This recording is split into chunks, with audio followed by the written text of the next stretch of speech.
Good morning everyone. Current affairs to MCQ की series में हम द हिंदू के करंट अफेयर्स, आज के जो करंट अफेयर्स हैं उसको एमसीक्यू के थ्रू डिस्कस करने वाले हैं। तो यहाँ पे देखते हैं जो टॉपिक्स हम डिस्कस करेंगे। तो वेरियस टॉपिक्स रुद्राम को डिस्कस करेंगे, क्या है ये देखेंगे। देन एनवायरमेंट पोल्यूशन अथॉरिटी, कल भी हमने इसके बारे में डिस्कशन किया था लेकिन अथॉरिटी को डिस्कस नहीं किया था। क्वेश्चन पूछा जा सकता है इसके ऊपर। आप जानते हैं कि एनवायरमेंट वाला एरिया वैसे भी यूपीएससी का फेवरेट एरिया है, इसके बारे में देखेंगे। रोज ब्रेस्टेड ग्रूस बीक के बारे में देखेंगे। देन इसके बाद वेरियस डांस फॉर्म्स के बारे में देखेंगे। कल्चर का क्वेश्चन नंबर, क्योंकि करंट अफेयर्स में था इस वजह से क्वेश्चन बनाया गया है। ब्रह्म कमल के बारे में देखेंगे यहाँ पर। देन रोज अनियन के बारे में देखेंगे। फ्यूल सेल क्या होते हैं ये देखेंगे। एक MCQ registration of political parties को लेकर भी है। Then international day of the girl के बारे में देखेंगे। फाइनली डिस्कस करेंगे हम इंडियन स्पेस के बारे में।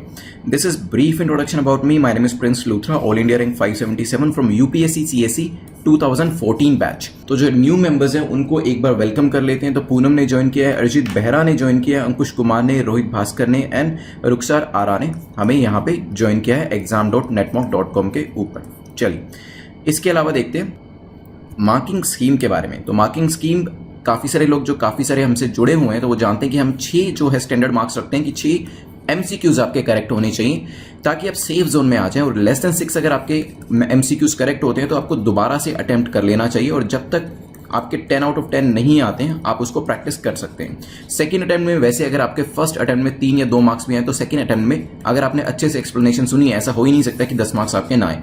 ग्रेजुअली जब आप अपने मार्क्स को कैलकुलेट करेंगे, यहाँ पे नंबर ऑफ एमसीक्यूज कितने आप ठीक करते हैं इसको देखेंगे, धीरे धीरे आपके मार्क्स इंप्रूव होने शुरू हो जाएंगे जैसे कि बाकी स्टूडेंट्स के यहाँ पर देखे गए हैं। और कॉमेंट सेक्शन में अपने मार्क्स जरूर लिख दीजिएगा। आज के पहले क्वेश्चन पे चलते हैं। फर्स्ट क्वेश्चन बात करता है रुद्रम के बारे में।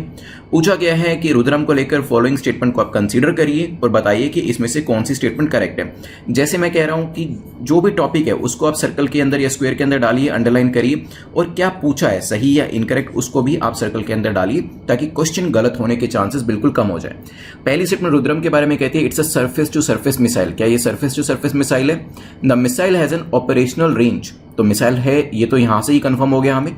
मिसाइल की ऑपरेशनल रेंज जो है वो 100 किलोमीटर से ज्यादा है, हो सकता है। It is an anti radiation missile which are design to detect, track and neutralize the adversaries radars. जो हमारे एनिमीज होते हैं उनके जो रडार्स होते हैं, ये एक तरीके की एंटी रेडिएशन मिसाइल है जो कि डिजाइन करी गई है उन रडार्स को डिटेक्ट करने के लिए, ट्रैक करने के लिए और न्यूट्रलाइज मतलब खत्म करने के लिए। तो प्रोबेबली ये जो रडार्स होंगे उन पे अटैक करेगी और उन रडार्स को डिस्ट्रॉय कर देगी। सोचिए फिर डिस्कस करते हैं। चलिए, तो रिसेंटली इंडिया की पहली इंडिजिनस है और आप जानते हैं कि खास तौर पे जो हमारा डिफेंस सेक्टर है, हम इंडिजिनस चीजें बनाने में काफी यहाँ पे ध्यान दे रहे हैं। काफी जगह पे इंपोर्ट की हमने एक नेगेटिव लिस्ट बनाई थी और इंपोर्ट को कहा था कि अब नहीं करेंगे वहां से इन एरियाज के अंदर। रीजन ये है कि इंपोर्ट करते हैं जब भी कोई डिफेंस का प्रोडक्ट तो उसमें आपको बहुत ज्यादा पैसा देना पड़ता है और बहुत ज्यादा फॉरेन एक्सचेंज आपका इस चीज के लिए चला जाता है। तो अगर किसी भी तरीके से हम जो डिफेंस सेक्टर है इसकी चीजें अगर इंडिया के अंदर प्रोड्यूस करने लगते हैं और इसको इंडिजिनाइज कर देते हैं इस सेक्टर को, तो हमारी जो प्रीशियस फॉरेन एक्सचेंज है वो इंपोर्ट में वेस्ट नहीं होगी। एट द सेम टाइम हम उन चीज़ों को एक्सपोर्ट कर पाएंगे दूसरी कंट्रीज को और वहां की फॉरेन एक्सचेंज को अर्न कर पाएंगे। ठीक है, तो काफ़ी इंपॉर्टेंट सेक्टर है। यूएस ने इस पर काफ़ी ध्यान दिया है, इस वजह से एक्सपोर्ट करता है वो बाकी नेशंस को। रशिया भी इस चीज़ को कर रहा है और इवन इसराइल भी ऐसा कर रहा है क्योंकि इन एरियाज में, डिफेंस एरिया में उन्होंने काफ़ी ध्यान दिया। अब रिसेंटली हमने एक indigenous missile, anti radiation missile जो है वो बनाई है और एयरफोर्स को यहां पर दी है। एयरफोर्स को क्यों दी होगी? क्योंकि of course it is not a surface to surface, it is air to surface. तो एयर टू सरफेस मिसाइल है ये, ठीक है, जो कि सुकोई 30 MKI के ऊपर लगाई जाएगी। ठीक है, सुकोई 30 MKI जेट है, आपको पता है कहाँ का है, कहाँ से लिया है हमने ये मुझे आप कमेंट सेक्शन में बताइएगा। सुकोई कहाँ से लिया? जैसे अभी हमने रिसेंटली रफेल लिया है, ऐसे ही हमने सुकोई भी लिया था, कहाँ से लिया था बताइएगा। रुद्रम जो है एयर टू सरफेस मिसाइल है जिसे DRDO ने बनाया है। ध्यान रखिएगा, HAL भी बनाता है, DRDO भी बनाता है। कुछ चीजें DRDO बनाता है, कुछ चीजें HAL बनाता है। डिफरेंस आपको पता होना चाहिए, एग्जाम में गलती नहीं करनी, क्योंकि यहां पे एक स्टेटमेंट ऐसे भी दे सकते हैं कि ये HAL ने बनाया है और वो फिर गलत हो जाएगा। इसके अलावा once the Rudram missile locks on the target, मान लीजिए इसने एक रडार को पकड़ लिया, टारगेट कर लिया, उसको लॉक कर दिया, it is capable of striking accurately. तो उसको मूव भी करेंगे ना अगर आप टारगेट को, मान लीजिए यहां पे आपकी मिसाइल है, ठीक है, और ये आपका रडार है जो कि टारगेट है। ठीक है, टी लिख देते हैं। अगर इस मिसाइल ने इस टारगेट को एक बार लॉक कर दिया तो अगर आप इस टारगेट को मूव भी करते हैं ना तो भी ये बिल्कुल सही जगह पे जाके लगेगी, ध्यान रखिएगा। System has been tested from Sukhoi से, इसको हमने टेस्ट भी कर लिया है और वेरियस फाइटर जेट्स के लिए अडेप्ट भी कर जाएगी। तो कल को अगर हमें किसी दूसरे फाइटर जेट पे लगाना है तो वहां पर भी इसको हम लगा सकते हैं, ठीक है। Rudram has been developed for the IAF, that is Indian air force requirement, ताकि suppression of the enemy air defence, enemy का एयर डिफेंस क्या होता है, SEAD, that is suppression of enemy air defence capability इसके पास आ जाए, उसका जो ये आपका रडार सिस्टम जो होता है उसको डिस्ट्रॉय करने की कैपेबिलिटी जो है वो हमारे पास आ जाए, ठीक है। तो यहां पे पहली स्टेटमेंट आपकी गलत हो जाती है क्योंकि मैंने आपको बताया था कौन सी मिसाइल है ये एयर टू सरफेस मिसाइल है और इस वजह से ए और बी को आप फटाफट एलिमिनेट कर लीजिए, ठीक है। इसका मतलब सी या डी में से आंसर होगा और थर्ड स्टेटमेंट दोनों में है, मतलब थर्ड स्टेटमेंट हमारी ठीक होगी। एंटी रेडिएशन मिसाइल है ताकि डिटेक्ट, ट्रैक, न्यूट्रलाइज किया जा सके। अब बात आती है सेकंड स्टेटमेंट पे, क्या इसकी ऑपरेशनल रेंज 100 किलोमीटर से ज्यादा है? तो यस, यूजुअली मिसाइल्स जो होती हैं 100 किलोमीटर तो बहुत छोटी चीज होती है उनके लिए, तो 100 किलोमीटर से ज्यादा इसकी ऑपरेशनल रेंज है। आंसर हमारा हो जाएगा डी। चलिए नेक्स्ट क्वेश्चन पे चलते हैं। नेक्स्ट क्वेश्चन बात करता है EPA के बारे में, EPCA भी कहते हैं इसे, तो environment pollution prevention and control authority. हमने एक या दो दिन पहले इसके बारे में पढ़ा था कि EPCA ने किसको कहा था, न्यू दिल्ली को कहा था कि आप 15 अक्टूबर तक देख लीजिए, अगर आपको लगता है कि जो एनवायरमेंटल आपके इंडिकेटर्स है वो सीवियर हो रहे हैं या बैड हो रहे हैं तो फिर आपको जो ग्रैप है, ग्रैप क्या था, ग्रेडेड रिस्पॉन्स एक्शन प्लान, ठीक है। तो आपको ग्रैप को इंप्लीमेंट करना पड़ेगा, ठीक है। अब यहां पे EPCA के बारे में पूछा है कि it is a supreme court mandated body, तो सुप्रीम कोर्ट के द्वारा मैंडेट करी हुई बॉडी है ये। It was notified in 1998 by environment ministry, environment ministry के द्वारा 1998 में इसको नोटिफाई किया गया था। Its mandate is to protect and improve the quality of environment and prevent and control environmental pollution in whole of India. इसकी जो mandate है वो ये है कि आप प्रोटेक्ट करो, इंप्रूव करो क्वालिटी किसकी, एनवायरमेंट की, और पोल्यूशन को कम करो पूरे इंडिया के अंदर। सोचिए फिर डिस्कस करते हैं। चलिए डिस्कस करते हैं। देखिए मैंने आपको बताया था कि EPCA अभी न्यूज में थी, एनवायरमेंट पोल्यूशन कंट्रोल अथॉरिटी, क्योंकि अक्टूबर 15 एक डेट दी गई है कि अगर लगता है NCR रीजन के अंदर पोल्यूशन बढ़ रहा है, क्योंकि देखिए सर्दी धीरे धीरे आ रही है, विंटर का जो सीजन है वो आ रहा है, ठीक है। इस वजह से जो पोल्यूशन लेवल है वो और भी ज्यादा हो सकते हैं।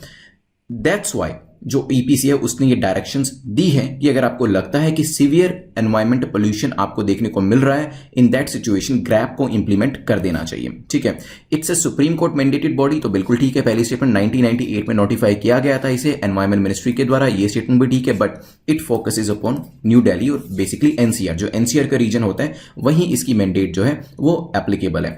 It's mandate is to basically protect and improve the quality of environment, environment को प्रोटेक्ट करना इसका बेसिक काम है, वो भी NCR रीजन के अंदर। ग्रैप के बारे में मैं आपको पहले ही बता चुका हूं, इसके 14 मेंबर्स होते हैं जिसमें एनवायरमेंट सेक्रेटरी भी होते हैं। किस रीजन के? एनवायरमेंट सेक्रेटरी NCT के, that is national capital territory of Delhi के।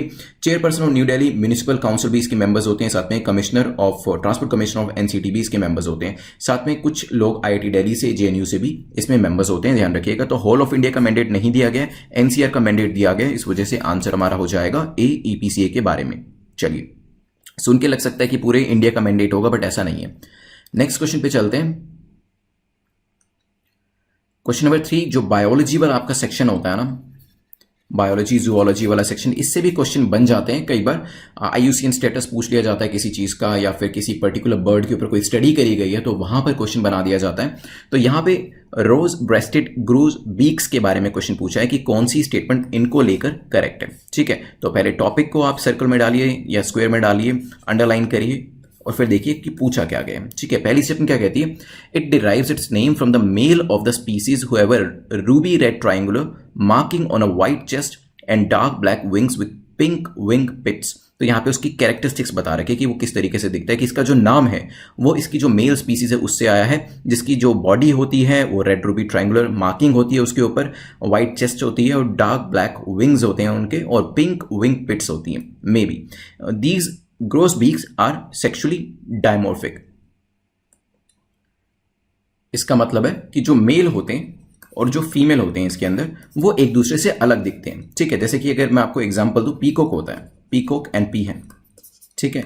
इसके अंदर भी जो फीमेल और मेल होते हैं वो अलग दिखते हैं। तो सेक्सुअली डायमॉर्फिक या सेक्सुअली डायमॉर्फिज्म का मतलब होता है जहां पे मेल और फीमेल एक दूसरे से सिमिलर नहीं दिखते हैं, एक दूसरे से अलग दिखते हैं, आप उसे पहचान सकेंगे। ठीक है, ये भी सही हो सकता है। It's IUCN status is endangered, IUCN status जो है वो एंडेंजर्ड है। सोचिए फिर डिस्कस करते हैं।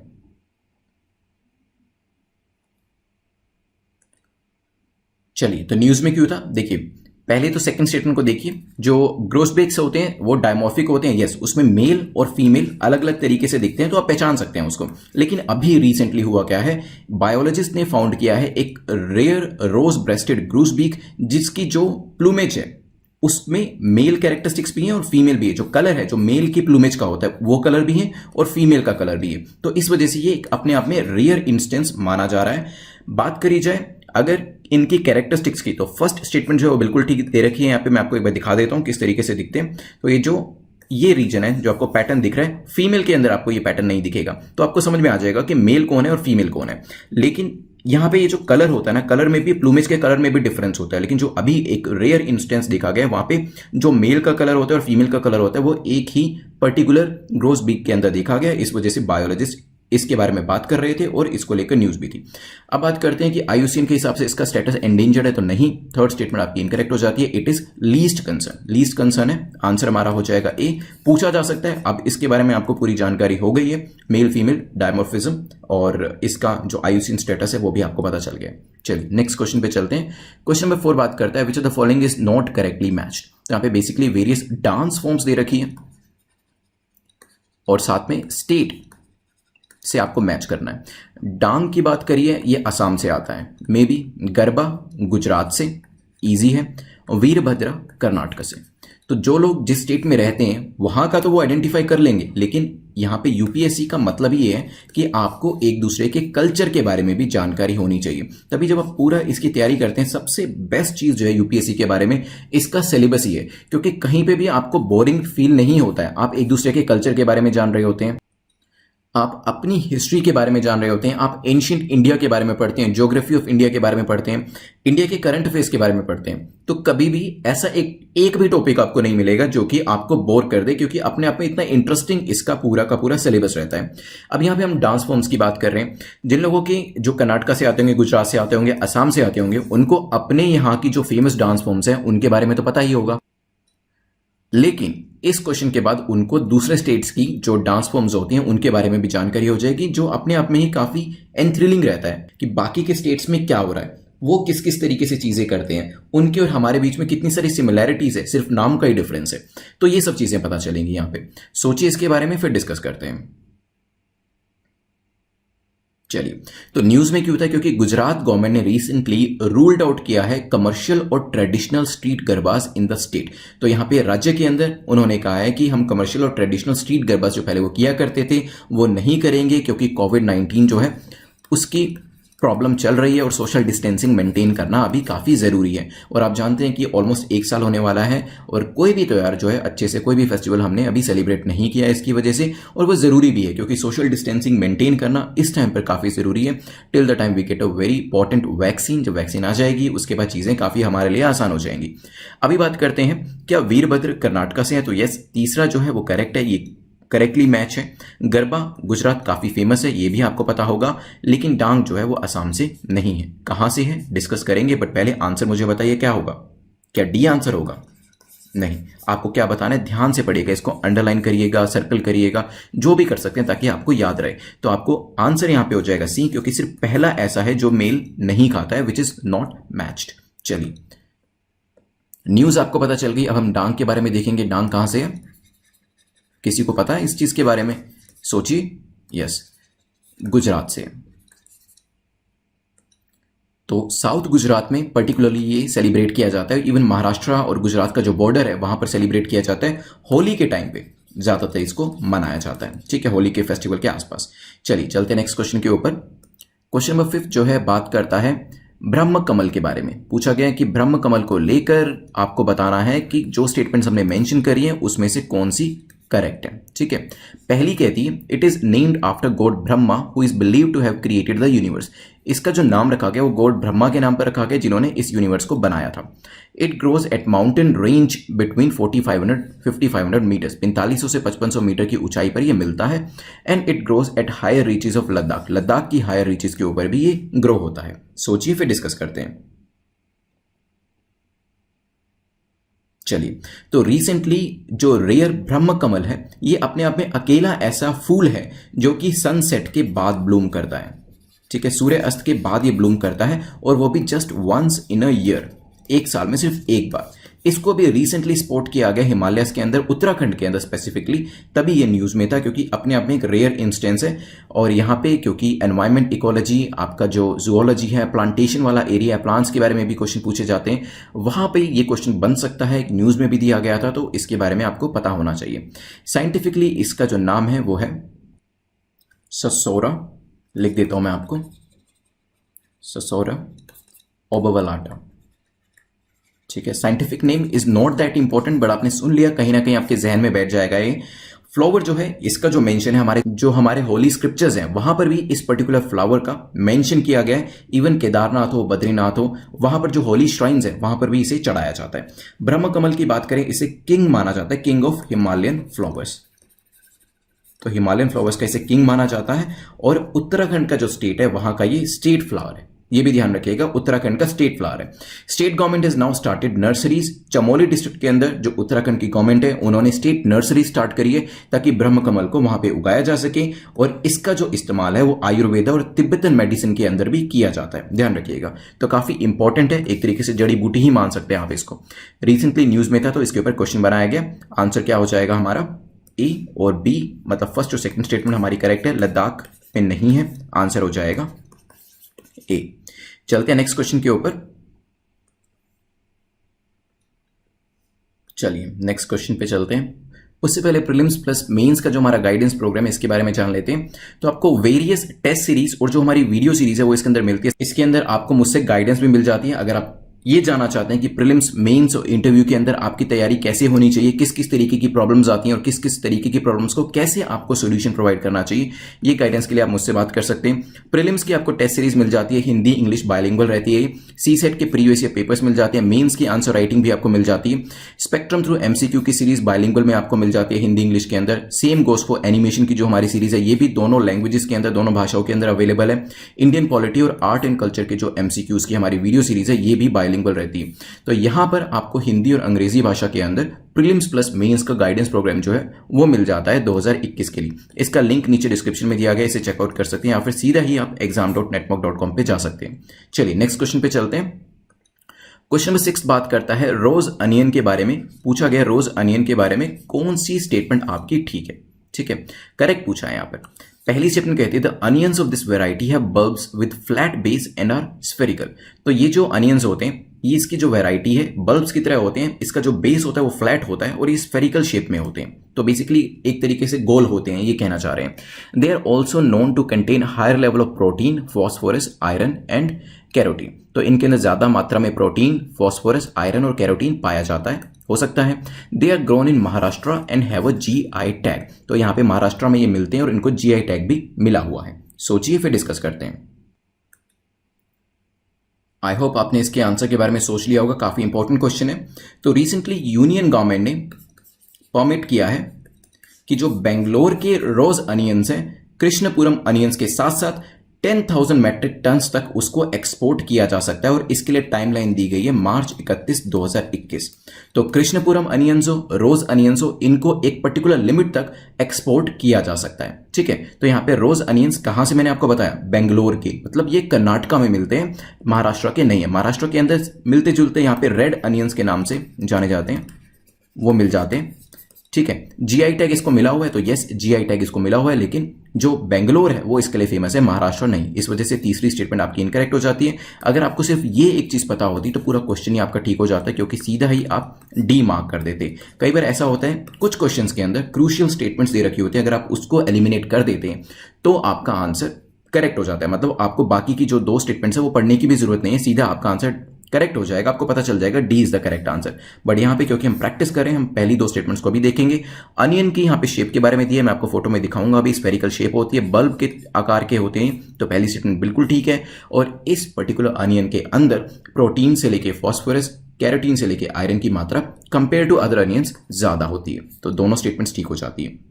चलिए, अगर हम बेंगलोर रोज अनियन की बात करें तो लोकली इनको गुलाबी एरुली कहा जाता है, ठीक है। और यहाँ पे बेंगलोर कर्नाटका में ये पाए जाते हैं और यूजुअली बाकी के प्लेसेस के अंदर दे आर नॉट कल्टीवेटेड, ठीक है। इसके अलावा जो कलर है इनका स्कारलेट रेड होता है, वो मैं आपको नेक्स्ट पिक्चर में दिखाने वाला हूं। ज्योग्राफिकल इंडिकेशन का जो टैग है इसको 2015 में मिल गया था और इसकी वजह से बेंगलोर रोज अनियन ग्रोवर्स एसोसिएशन, जो जिसका हेडक्वार्टर चिक्काबलपुर के अंदर है, वहां पे इन्होंने पेटेंट राइट्स ले लिया इस पर्टिकुलर वैरायटी को कल्टीवेट करने का। चलिए, तो यहां पे एक बार देख लीजिए, कुछ इस तरीके से दिखते हैं। क्वेश्चन नंबर 7 को देखते हैं। Which of the following statement या स्टेटमेंट्स इज और are incorrect about hydrogen fuel cell. Hydrogen fuel cell के बारे में कौन सी स्टेटमेंट इनकरेक्ट है? पहली कहती है hydrogen fuel cell technology that uses chemical reaction to generate electric energy. Electric energy generate करने के लिए जो पर्टिकुलर टेक्नोलॉजी है केमिकल रिएक्शन को यूज करती है। CSIR successfully ran trials of India's first hydrogen fuel cell HFC prototype। तो CSIR ने अभी रिसेंटली सक्सेसफुल ट्रायल करे हैं HFC प्रोटोटाइप के ऊपर। The fuel cell technology emits only water, thus cutting down the emission of harmful greenhouse gases along with other air pollutants। तो यहाँ पे जो फ्यूल सेल टेक्नोलॉजी है ये सिर्फ वाटर को एमिट करती है, कोई भी पोल्यूशन नहीं होता है इससे। सोचिए, फिर डिस्कस करते हैं। चलिए, तो रिसेंटली पुणे के अंदर यहाँ पे CSIR और KPIT, तो CSIR council of scientific and industrial research ने KPIT के साथ मिलकर सक्सेसफुली एक ट्रायल रन किया है hydrogen fuel cell prototype car का, और इसे इंडिजिनियसली डेवलप किया गया था। फ्यूल सेल एंड बैटरीज जो होती है बेसिकली केमिकल एनर्जी को इलेक्ट्रिक एनर्जी के अंदर कन्वर्ट करती हैं और काफ़ी इंपॉर्टेंट रहती हैं क्योंकि इससे पॉल्यूशन जो है वो नहीं होता है। तो फ्यूल सेल जो है is a low temperature PEM, that is proton exchange membrane type के फ्यूल सेल होते हैं। और इसके अलावा जो आपको जानने की यहाँ पे ज़रूरत है इसके बारे में वो ये है कि जो एमिशन होता है इसके अंदर वो सिर्फ वाटर का होता है, कोई भी गैसेज जो होती हैं वो यहाँ पे एमिट नहीं करी जाती। तो ये हाइड्रोजन फ्यूल सेल क्या केमिकल रिएक्शन से इलेक्ट्रिक एनर्जी होती है उसको जनरेट करती है। तो यस, ये हमने देख लिया, यहाँ पे बिल्कुल करेक्ट स्टेटमेंट है। साथ में HFC का प्रोटोटाइप CSIR ने रन किया है, ये भी मैंने आपको बताया KPIT के साथ मिलकर इसे रन किया गया है, और एमिशन इसमें सिर्फ वाटर का होता है। तीनों स्टेटमेंट्स करेक्ट है। आंसर क्या होगा? आंसर होगा डी, क्योंकि आपको बताना था इनकरेक्ट कौन सी है, तो नन ऑफ द अबव। चलिए, क्वेश्चन नंबर 8 को देखते हैं। क्वेश्चन नंबर 8 बात करता है रजिस्ट्रेशन ऑफ पॉलिटिकल पार्टीज को लेके। इंडियन पॉलिटी का क्वेश्चन है, बट न्यूज में दिया गया था। Recently election commission of India ने एक पब्लिक नोटिस दिया है जिसके बारे में हम देखेंगे, बट पहले क्वेश्चन को देखते हैं। आपको बताना है रजिस्ट्रेशन को लेकर कौन सी स्टेटमेंट करेक्ट है। पहली कहती है it is govern by provision of section 29A of the RPA, that is representation of people act 1951। तो उसके द्वारा ये गवर्न किया जाता है। A party seeking registration under the set section with the ECI has to submit an application to the commission within a period of 30 days following the date of its formation. तो party जो registration चाह रही है इस particular section के अंदर, उसको क्या करना होता है, उसको एक application election commission of India के पास सबमिट करनी होती है 30 दिनों के अंदर, जब भी वो फॉर्म होती है। तो अगर आज पार्टी फॉर्म हुई है X डे को, तो X+30 विद इन 30 days के अंदर उसे ये एप्लीकेशन देनी होती है। सोचिए, फिर डिस्कस करते हैं। चलिए, तो रिसेंटली मैंने आपको बताया था इलेक्शन कमीशन ऑफ इंडिया ने एक relax public notice time period जो है वो इशू किया है रजिस्ट्रेशन ऑफ पॉलिटिकल पार्टीज को लेके। इसने कहा है कि मैं रिलैक्सेशन यहां पे दे रहा हूं और जो रिड्यूस कर रहा हूं, जो number of days notice period था from 30 days to 7 days for the parties who have published a public notice on or before 7/10/2020। मतलब जिस रजिस्ट्रेशन के लिए पहले 30 दिन दिए जाते थे उसको रिड्यूस करके 7 days कर दिया गया है, ताकि पूरे प्रोसेस को एक्सपीडाइट किया जा सके और जल्दी से ये चीज करी जा सके। तो यहाँ पे रजिस्ट्रेशन ऑफ पॉलिटिकल पार्टीज को लेकर पहली स्टेटमेंट देखें तो is it govern by provision section 29A RPA act 1951 के हिसाब से इसे देखा जाता है। तो पहली स्टेटमेंट बिल्कुल ठीक है। RPA एक्ट 1951 29A सेक्शन के हिसाब से जो प्रोविजन से रजिस्ट्रेशन के गवर्न किए जाते हैं, और यहां पे जिस पार्टी को रजिस्ट्रेशन चाहिए होता है उसको एप्लीकेशन देनी होती है within a period of 30 days following the date of its formation. और कई बार इसमें टाइम भी लग जाता है। इसके अलावा जो पार्टी होती है उसको ये एक्सपेक्ट किया जाता है कि वो जो अपना नाम है 2 न्यूज़पेपर, डेली न्यूज़पेपर के अंदर, 2 लोकल डेली न्यूज़पेपर के अंदर 2 दिनों के लिए पब्लिश करेगी, ताकि लोगों को भी इस चीज़ के बारे में पता चल जाए। ठीक है, तो यहां पे हमारा आंसर होगा सी, क्योंकि दोनों ही स्टेटमेंट्स हमारी करेक्ट है। 9th क्वेश्चन पे चलते हैं।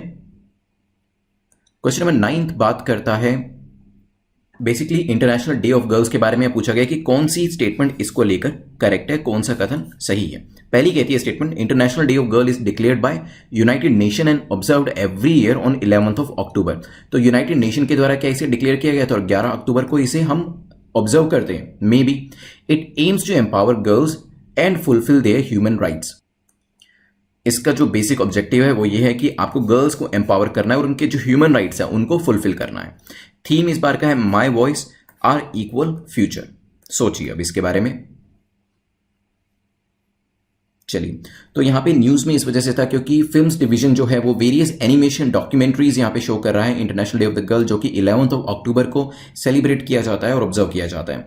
यहां पे वेरियस टाइप्स की जो मूवीज हैं वो दिखाई जा रही हैं वॉइस ऑफ गर्ल्स को लेकर, उनकी वॉइस को एम्पलीफाई करने के लिए, and those who are in the forefront of saving girls, जो कि गर्ल्स को बचाने के लिए सामने आ रहे हैं। ठीक है, तो यहां पे इंटरनेशनल डे ऑफ गर्ल की बात करें तो यस, यूनाइटेड नेशन का इनिशिएटिव है, 11 अक्टूबर को सेलिब्रेट किया जाता है, तो पहली स्टेटमेंट ठीक हो जाती है। क्या इसमें गर्ल्स को एम्पावर किया जाता है और उनके ह्यूमन राइट्स को फुलफिल करने की बात करी जाती है? तो यस, सेकंड स्टेटमेंट भी हमारी ठीक है। और इस बार का जो थीम है my voice our equal future, ये जो थीम दिया गया है ये भी करेक्ट है। आंसर हो जाएगा हमारा डी। तीनों स्टेटमेंट्स हमारी यहां पर करेक्ट हो जाती हैं। एवरी ईयर 11 अक्टूबर को इंटरनेशनल डे ऑफ गर्ल मनाया जाता है। यूनिसेफ ने एक एनुअल कैंपेन जो है with girls to amplify their voices और उनके राइट्स के लिए एक जो कैंपेन है वो भी लॉन्च किया है। इस साल का जो थीम है वो भी मैंने आपको बता दिया है। चलिए नेक्स्ट क्वेश्चन पे चलते हैं, जो आज का लास्ट क्वेश्चन है। क्वेश्चन बेसिकली स्पेस के बारे में और पूछा गया है आपको दोनों स्टेटमेंट्स को कंसीडर करके बताना है कौन सी स्टेटमेंट करेक्ट है। पहली कहती है NSIL aims to provide a level playing field for private companies to use Indian space infrastructure। तो NSIL जो है वो अलाउ करता है कि प्राइवेट कंपनीज जो हैं वो इंडियन स्पेस इंफ्रास्ट्रक्चर को यूज करे और एक लेवल प्लेइंग फील्ड जैसे कि पब्लिक सेक्टर को मिला हुआ है वैसा उनको मिल जाए। May be the main objective of IN space आपको या तो हमने डिस्कस किया हुआ है MCQs के अंदर, is to scale up the industry participation in Indian space programme. Industries जो है वो पार्टिसिपेट करें हमारे स्पेस प्रोग्राम के अंदर, ये मुख्य ऑब्जेक्टिव है इन स्पेस का। सोचिए। चलिए, तो यहां पे रिसेंटली जो मिनिस्टर ऑफ स्टेट है हमारे प्राइम मिनिस्टर ऑफिस के अंदर डॉक्टर जितेंद्र सिंह, उन्होंने आज कहा है कि जो इसरो है that is Indian space research organisation है, it is ready, it is totally and fully ready, ताकि प्राइवेट सेक्टर को फैसिलिटेट किया जा सके। कहां पर? स्पेस सेक्टर के अंदर। तो यहां पे जो इनकी फैसिलिटीज होंगी वो प्रोवाइड कराई जाएंगी प्राइवेट सेक्टर को। यूनियन कैबिनेट ने अप्रूव किया है creation of IN SPACe that is Indian National Space Promotion and Authorisation Centre, ताकि एक लेवल प्लेइंग फील्ड जो है वो प्राइवेट कंपनीज को भी प्रोवाइड किया जा सके। जैसे आप जानते हैं बाकी की जो कंट्रीज है, यूनाइटेड स्टेट्स में देख लीजिए, आपने इलॉन मस्क का नाम सुना होगा, उनकी स्पेस एक्स का नाम सुना होगा, वो काफ़ी मतलब टेक्नोलॉजिकली एडवांस काम करे और कई बार तो नासा भी उनको अप्रिशिएट करती है उनके एफर्ट्स के लिए। तो क्यों ना इस तरीके के प्राइवेट सेक्टर की जो कंपनीज है, जो स्टार्टअप्स है, वो इंडिया के अंदर भी हैं। ऐसा कब हो सकेगा? जब एक सपोर्ट इसरो के द्वारा या फिर पब्लिक सेक्टर के द्वारा दिया जाता है, क्योंकि पब्लिक सेक्टर तो पिछले 60-70 सालों से इस चीज के ऊपर काम कर रहा है। जो नई कंपनीज आ रही है एक ऐसी एरिया में जो कि हाईली टेक्निकल है, तो उनको किसी ना किसी तरीके का अगर असिस्टेंस, एक स्टार्टिंग का सपोर्ट उनको दिया जाता है तो वो भी ग्रूम करेंगी, ग्रो करेंगी और स्पेस एक्स जैसी कंपनीज जो है इंडिया के अंदर भी आगे आने वाले टाइम में देखी जा सकेंगी। ठीक है, मेन ऑब्जेक्टिव अगर हम NSIL की बात करें, yes it is to scale up industry participation in Indian space programme. Industry participation जो है उसको इंक्रीज करना है NSIL का मुख्य कार्य। और इन स्पेस का जो मुख्य कार्य है, मुख्य उद्देश्य है वो ये है कि एक लेवल प्लेइंग फील्ड प्रोवाइड करी जा सके। तो जो दोनों के यहाँ पे मुख्य ऑब्जेक्टिव है, जो मेन ऑब्जेक्टिव है, मुख्य उद्देश्य है, वो यहाँ पे स्वैप करके दिए हुए थे। इन स्पेस का काम है प्राइवेट कंपनीज को फैसिलिटेट करना और इंडस्ट्री पार्टिसिपेशन काम है NSIL का। तो दोनों इसी वजह से गलत हो जाते हैं। आंसर आपका हो जाएगा डी। ध्यान रखिएगा दोनों इंपॉर्टेंट प्रोग्राम्स हैं। मेंस के अंदर अगर क्वेश्चन आता है तो NSIL के कंट्रीब्यूशन को लिखना मत भूलिएगा। At the same time in space क्या है इसको भी जरूर लिखिएगा मेंस के क्वेश्चन के अंदर, क्योंकि वहां पर इसी तरीके से क्वेश्चन आएंगे। स्पेस के ऊपर क्वेश्चन आएगा तो कहीं ना कहीं आपको इन स्पेस का जिक्र करना पड़ेगा। चलिए, अगर आप अनअकैडमी का सब्सक्रिप्शन लेना चाहते हैं तो वहां पे PL10 code, this is my code, आप ये यूज कर सकते हैं ताकि आपको 10% डिस्काउंट मिल जाए।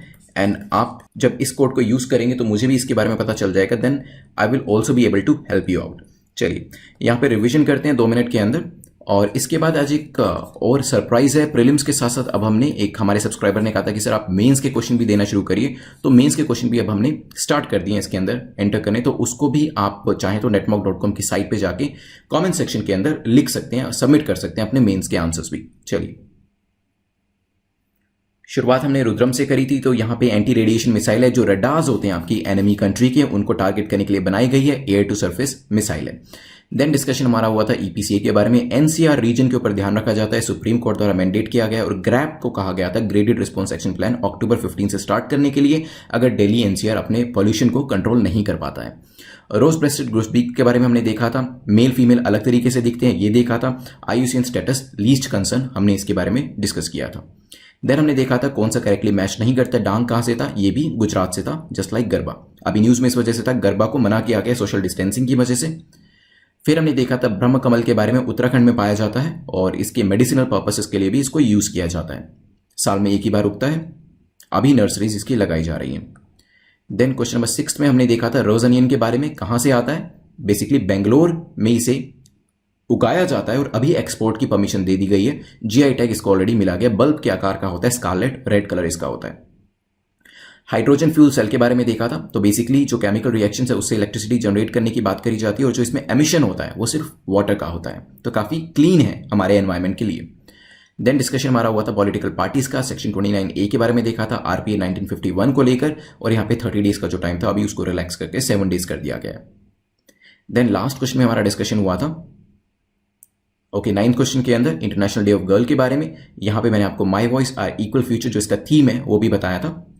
और लास्ट में हमने डिस्कस किया था NSIL इन स्पेस के बारे में। प्राइवेट सेक्टर को जगह देने की बात करी जा रही है ताकि SpaceX जैसी कंपनीज इंडिया के अंदर भी आ सके और हमारा जो पब्लिक सेक्टर है, इसरो जो है, उनको सपोर्ट कर सके। चलिए 10 क्वेश्चन हमारे कंप्लीट होते हैं यहाँ पे। अब आएगा क्वेश्चन ऑफ द डे जिसको आपको आंसर करना है। आप बताइएगा, लास्ट टाइम हमने विज्ञान ज्योति इनिशिएटिव के बारे में पूछा था 1 लाइन में, प्रीलिम्स का क्वेश्चन है, कमेंट सेक्शन के अंदर मुझे बताइएगा। और जो ये मेंस का क्वेश्चन है पेपर नंबर 3 से ये बनाया गया है, इसको आप आंसर करेंगे कहां पर, मैं जगह बता देता हूं, netmock.com के ऊपर। कैसे करना है वो भी बता देता हूं। सो अगर आप जाएंगे netmock.com के मेन होम पेज के ऊपर ही आपको एक मेंस आंसर राइटिंग का अलग से हेडिंग मिल जाएगी, सबसे ऊपर ही मिल जाएगी, आपको ढूंढना नहीं पड़ेगा। वहां पे जिस भी डेट का आप आंसर करना चाहें वहां कर सकते हैं। 12 अक्टूबर पे क्लिक करिएगा, ये क्वेश्चन हिंदी इंग्लिश में आ जाएगा। और यहाँ पे कमेंट सेक्शन पे आप क्लिक करिएगा, नहीं तो आपको नीचे स्क्रॉल करके जाना पड़ेगा कमेंट सेक्शन की तरफ। वहां पे आप अपने जो क्वेश्चंस है, जो फोटोज है, उनको अपलोड भी कर सकते हैं और चाहें तो टाइप करके भी इसमें अपना आंसर दे सकते हैं कमेंट सेक्शन के अंदर। लास्ट टाइम जो क्वेश्चन पूछा था नितिन चौधरी ने, उसका करेक्ट आंसर किया था। नितिन कांग्रेचुलेशन। आप हमें बता दीजिएगा netmockprep@gmail.com पे कि आपको जो PDF चाहिए वो हिंदी में चाहिए या इंग्लिश में चाहिए। कमेंट सेक्शन में अपने मार्क्स लिखना मत भूलिएगा, बिकॉज बिलीव मी, अगर आपने अभी स्टार्ट किया, धीरे धीरे 1-2 महीने के बाद जब आप देखेंगे आपके मार्क्स इंप्रूव होते हुए, तो उससे अच्छी फीलिंग आपको और कोई नहीं लगेगी, क्योंकि ग्रेजुअली आपके मार्क्स यहाँ पे इंप्रूव होने वाले हैं।